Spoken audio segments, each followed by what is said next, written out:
गूंदना जिसको हम बोल सकते हैं। तो नीडिंग इज ए प्रोसेस, एक दो डेफिनेशन इसमें दे रखी है। टू मिक, नीडिंग चीज क्या होती है? To mix and work into a uniform mass by folding, pressing, stretching hand और मशीन्स की हेल्प से। और अगर एक डेफिनेशन और अगर हम फूड इंडस्ट्री के हिसाब से, एक पर्टिकुलर बेकरी इंडस्ट्री के हिसाब से बात करें, तो kneading is a process in the making of bread or pasta dough used to mix ingredients and add strength to the final product। आप लोगों को पता है कि जब हम लोग मतलब व्हीट फ्लोर को पानी के अंदर मिक्स करते हैं, तो एक हमारे पास एक मास, जिसको हम बोल सकते हैं डिफॉर्मेबल सॉलिड है हमारे पास, या डिफॉर्मेबल मास आ जाता है हमारे पास। और उसकी जो स्ट्रेंथ है, उसकी जो स्ट्रेचेबिलिटी है, वो चेंज हो जाती है। क्योंकि आप लोगों ने टीसीपी में शायद मैडम ने आपको बताया होगा कि इसके अंदर आप लोगों के क्या है, जो ग्लूटन एक ऐसी चीज है जो जो नेटवर्क है वो डेवलप कर लेता है। तो नीडिंग से जब हम स्ट्रेचिंग करते हैं, या जब हम प्रेसिंग करते हैं, या फ्लोल्डिंग करते हैं, उसको जब पंचिंग करते हैं, स्क्वैश उसको, तो उस चीजों से क्या है कि एक हमारे पास एक ऐसा मटेरियल आता है जिसको हम लोग यूनिफॉर्म मास, मतलब नीडिंग का मेन पर्पज क्या है कि दोनों चीजों को मिलाना और एक ऐसा मटेरियल बनाना जहां पर प्रॉपर तरीके से चारों तरफ जो चीजें, कहीं से भी सैंपल ले लो तो बराबर हमारे पास जो भी इंग्रेडिएंट आए वो बराबर बराबर मिले हमें, ठीक है। हम उसको यूनिफॉर्म मिक्सिंग बोलेंगे।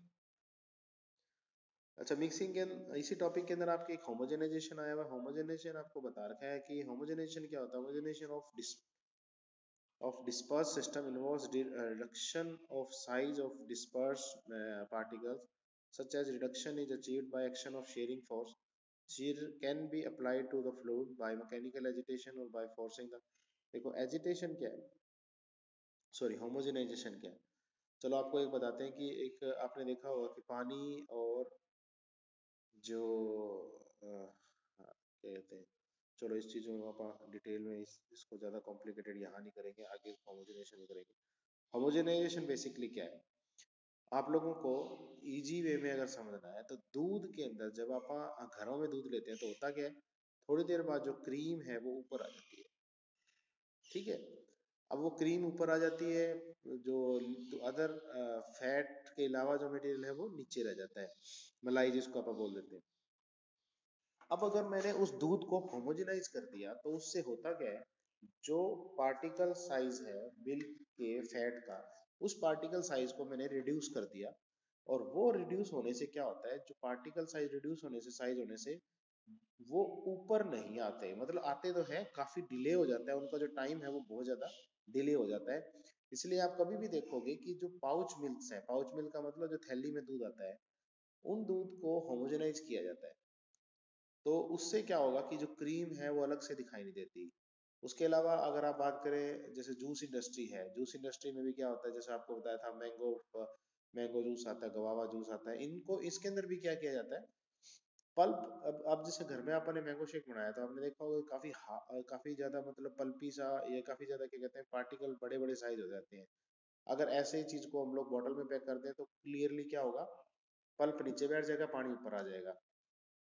तो होमोजेनाइजेशन क्या करता है, पार्टिकल साइज को छोटे छोटे रिड्यूस कर देता है, और जिससे क्या होता है कि ये दोनों अलग सेपरेट नहीं होते, और अगर ये होंगे भी तो काफी टाइम के बाद हो जाते हैं, ठीक है। होमोजेनाइजेशन जरूरी क्यों होती है कि उससे एक तो बेनिफिट क्या होगा कि अभी आपने क्या, जैसे मैं आपको बता रहा था एजिटेशन।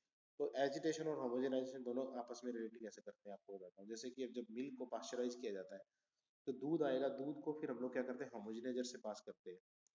होमोजेनाइजर से पास करने से क्या होता है कि जो मिल्क है, अ, उसके अंदर जो पार्टिकल्स है, फैट ग्लोब्यूल्स है, हम लोगों ने छोटे छोटे पार्ट्स में कन्वर्ट कर दिया, और उसके बाद वो क्या हो गया, उसको हम लोगों ने स्टोरेज टैंक के अंदर रख दिया। अब अगर हम स्टोरेज टैंक के अंदर रख रहे हैं, वैसे तो ज्यादा दिक्कत नहीं आएगी, उसके अंदर होमोजेनाइज्ड है वो मिल्क। लेकिन फिर भी कुछ केसेस के अंदर क्या होता है कि अब चीज को अवॉइड करने के लिए हम लोग ऐसे टैंक में डालेंगे जहां पर एजिटेटर्स लगे होते हैं। एजिटेटर्स में क्या होता है, एक रोड है जिसके ऊपर पेडल्स लगे होते हैं डिफरेंट डिफरेंट शेप्स के, हमारे रिक्वायरमेंट के हिसाब से, और लिक्विड जो है उसकी विस्कोसिटी के हिसाब से वो क्या करता रहेगा, उस सॉल्यूशन का जो हम लोग उसको मेंटेन करके रखेगा, उसको यूनिफॉर्मिटी को मेंटेन करके रखेगा।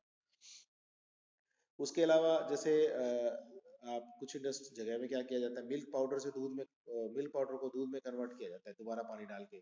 तो हम लोग सिंपल अगर चम्मच से ऐसे मिक्स करेंगे घुमा के या वैसे करेंगे तो प्रॉपर तरीके से मिक्स ही नहीं हो पाती। तो उसमें भी केसेस में भी कई बार क्या किया जाता है कि पानी में पहले मिक्स कर दिया और फिर होमोजेनाइजर से उसको ताकि पास कर देते हैं ताकि प्रॉपर तरीके से मिक्सिंग हो जाए।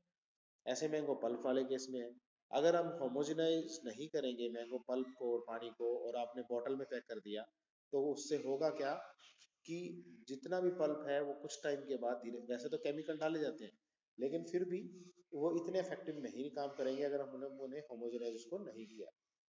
होमोजेनाइजेशन में बेसिकली होता क्या है, शीयरिंग फोर्स यूज की जाती है। शीयरिंग फोर्स मतलब एक जैसे शीयर, जैसे आप जैसे कि आप क्या करें आपको बताएं,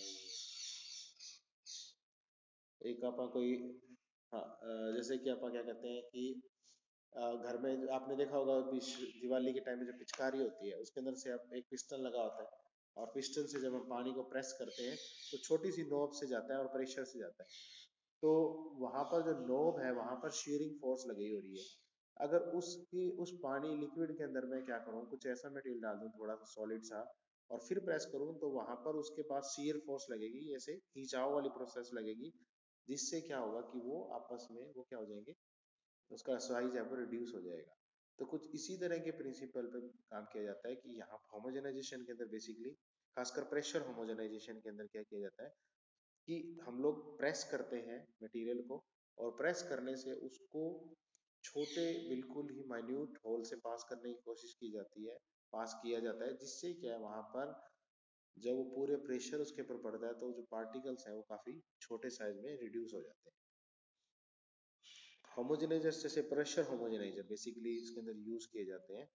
और जैसे आप लोग इसके अंदर एक डायग्राम के अंदर अगर आप देखो, ये जो डायग्राम है इसके अंदर अगर आप देखो तो होगा क्या, ये देखो बड़े बड़े पार्टिकल्स हैं, बड़े पार्टिकल्स ऊपर आ रहे हैं, ठीक है, और यहाँ से क्या हो रहा है,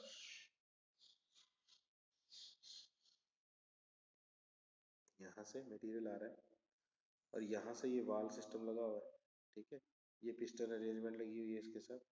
यहाँ पर क्या कर रहे हैं, जब ये प्रेसिंग कर रहे हैं, प्रेस करने से क्या होगा, जो मटेरियल है वो रिड्यूस होके आगे बाहर जा रहा है, ठीक है। और होमोजेनाइजेशन का आपको एक और अगर मैं आपको दिखाना चाहूँगा कि नेट